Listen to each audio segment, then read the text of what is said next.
नमस्कार दोस्तों, एक बार फिर स्वागत है आपका बस्तर डायरी में। और बस्तर डायरी इस बार मोटिवेशनल वीडियो नहीं, एक खूबसूरत तस्वीर और दिखाने लाया है कि किस तरीके से जो जवान है, जो फोर्स के जवान है और जो पुलिस जवान है, किस तरीके से नक्सलियों के गढ़ में घुस रहे हैं। और इस वक्त बस्तर डायरी की टीम पहुंची है पुअर्ती गाँव, जिसे नक्सली का गढ़ कहा जाता था, नक्सलियों की राजधानी कहा जाता था। इसकी मुख्य बात है कि यहाँ पर हिड़मा का भी घर है। हिड़मा वो नक्सली है जिसको बारे में सिर्फ लोगों ने सुना है और आज तक देखा नहीं है। उस नक्सली के ऊपर 1 करोड़ रुपए का इनाम है। तो आज हम उसके गांव में पहुंचे और सबसे पहली तस्वीर मैं आपको दिखाना चाहता हूं। जो मेरे पीछे घर है, ये किसी समय में नक्सलियों का वॉर रूम हुआ करता था, जैसे कि पुलिस वालों का वॉर रूम होता है। और जिस तरीके से इसको बनाया गया है, उस तरीके से आप इसको देखिए कि मतलब जो एक तरीका होता है नक्सलियों को बनाने का, उस तरीके से बनाया गया है। और उसका जब हम बस्तर डायरी की टीम यहाँ पे पहुँची है इस गाँव में, तो सबसे पहले हमने बोला कि क्यों ना हम वॉर, जो पुलिस वालों के द्वारा हमें बताया गया कि नक्सलियों का भी वॉर रूम हुआ करता था। नक्सली जो है पूरी अपनी जितनी भी आइडियाज़ हैं और जितने भी काम होते हैं वो इस रूम के ज़रिए करते थे। हालांकि हमले बहुत हुए हैं पुलिस वालों पे, हो सकता है कि उन हमलों में भी इसी वॉर रूम का भी इस्तेमाल किया गया हो।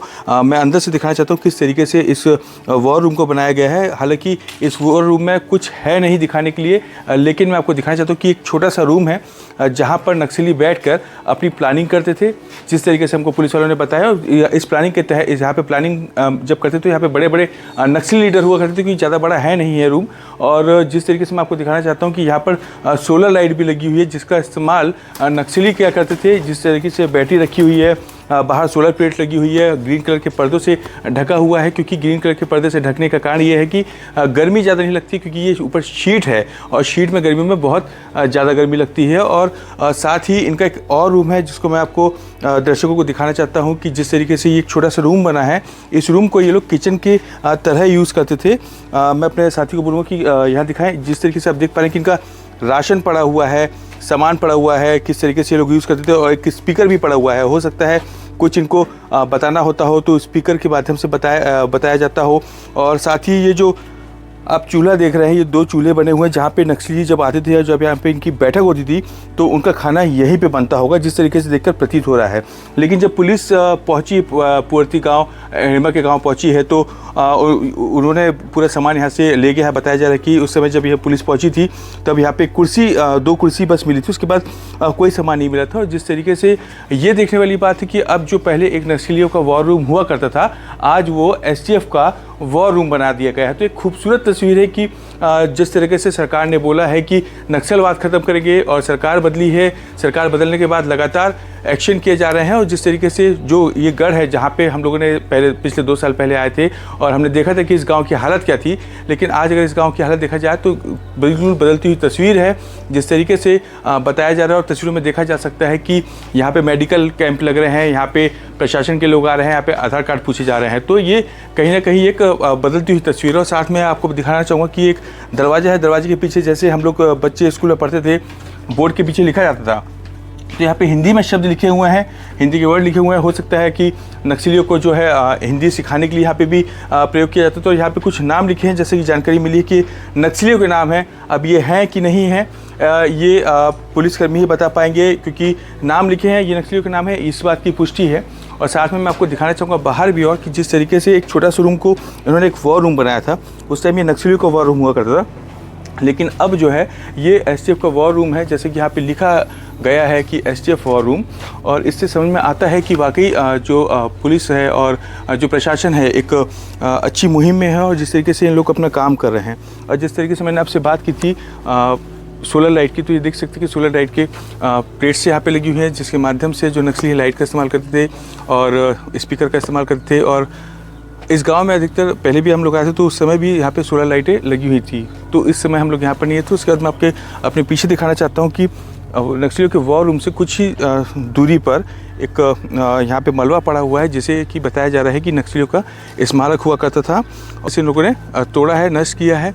तो इससे साफ समझ में आता है कि जो प्रशासन और जो पुलिस है किस तरीके से तरक्की कर रही है और किस तरीके से अंदरूनी क्षेत्रों में जा रही है और लगातार कोशिश की जा रही है कि यहाँ पे जो है नक्सलवाद पूरी तरीके से ख़त्म किया जाए। और लगातार कोशिश भी है और लगातार 4 तरीके से ये लोग यहाँ पे डटे हुए हैं, पुलिसकर्मी डटे हुए हैं कि पूरी तरीके से खात्मा हो जाए। और जब हमने ग्रामीणों के लिए बात भी की तो उन्होंने भी कहा, पुलिसकर्मी ग्रामीण भी हमारे साथ देते। अक्सर हमने सुना है कि जब पुलिसकर्मी जब किसी गाँव में पहुँचते हैं तो उनके द्वारा ग्रामीणों को टॉर्चर किया जाता है, लेकिन यहाँ पे तस्वीर बिल्कुल बदली हुई है। ग्रामीण पूरा साथ दे रहे हैं पुलिसकर्मियों का, अब आगे आके बढ़ रहे हैं। तो इस तरीके से जो है हम और भी आपको बातें दिखाएंगे और आपको कुछ ऐसी तस्वीरें, बदलती हुई तस्वीर दिखाएंगे बस्तर डायरी के माध्यम से।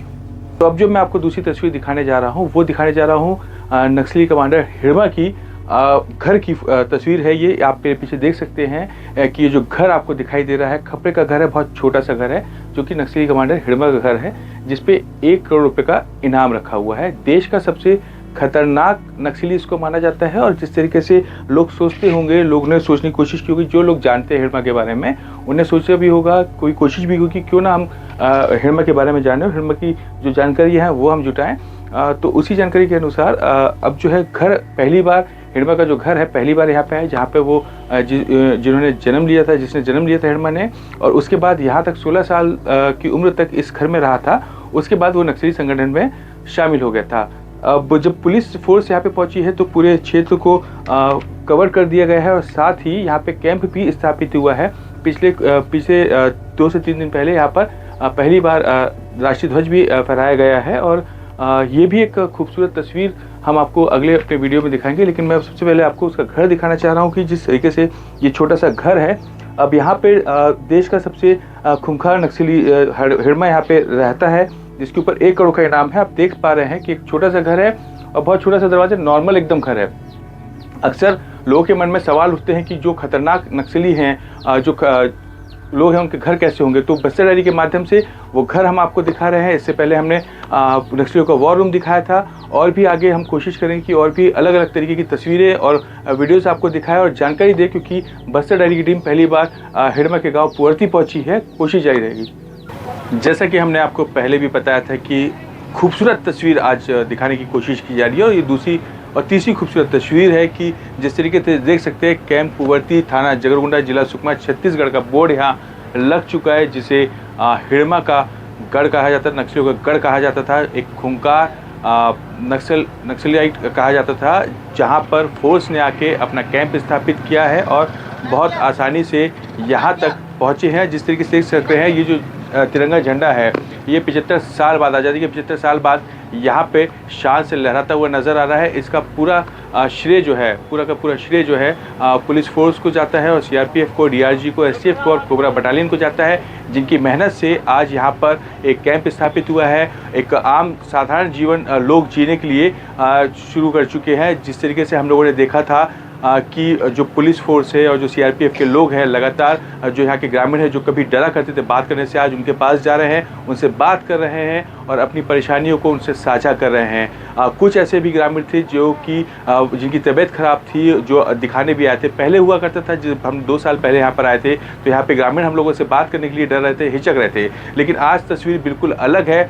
और ये तस्वीर जो दिख रही है ये कहीं ना कहीं एक अच्छी तस्वीर है, और इस तस्वीर को दिखाने के लिए बस्तर डायरी आज पुअर्ती पहुंचा था, जो कि नक्सलियों की राजधानी भी कहा जाता था। तो लगातार जो है हम कोशिश कर रहे हैं कि एक अच्छी तस्वीरों को सामने लाया जाए, जनता के सामने लाया जाए। और जिस तरीके से यहाँ पे काम चल रहा है, जिस तरीके से लोग जो पुलिस के प्रशासन के लोग हैं, प्रशासनिक लोग हैं, लगातार कोशिश कर रहे हैं जनता के पास पहुँचने की और जनता के से बात करने की, तो वो सीधा जागता उदाहरण है। सेफ्टी फीचर से हम लोगों से यहाँ पे बात नहीं कर पाए, जो पुलिस के अधिकारी हैं, जो प्रशासनिक अधिकारी हैं, उनसे बात नहीं कर पाए हैं। उसके पीछे भी कहीं ना कहीं सुरक्षा का कारण दिया गया है, लेकिन कोशिश लगातार ये रही है कि जब हम यहाँ पर आए हैं तो हम कोशिश करें आपको ज़्यादा से ज़्यादा बताने की और ज़्यादा से ज़्यादा दिखाने की कि जिस तरीके से शान से तिरंगा लहरा रहा है, उस तरीके से जो पुलिस प्रशासन और जो प्रशासनिक अमला यहाँ पहुँचा है, ये वाकई कहीं ना कहीं काबिल तारीफ़ है। तो लगातार बस्तर डायरी के माध्यम से इस तरीके की वीडियोज़ और इस तरीके की जो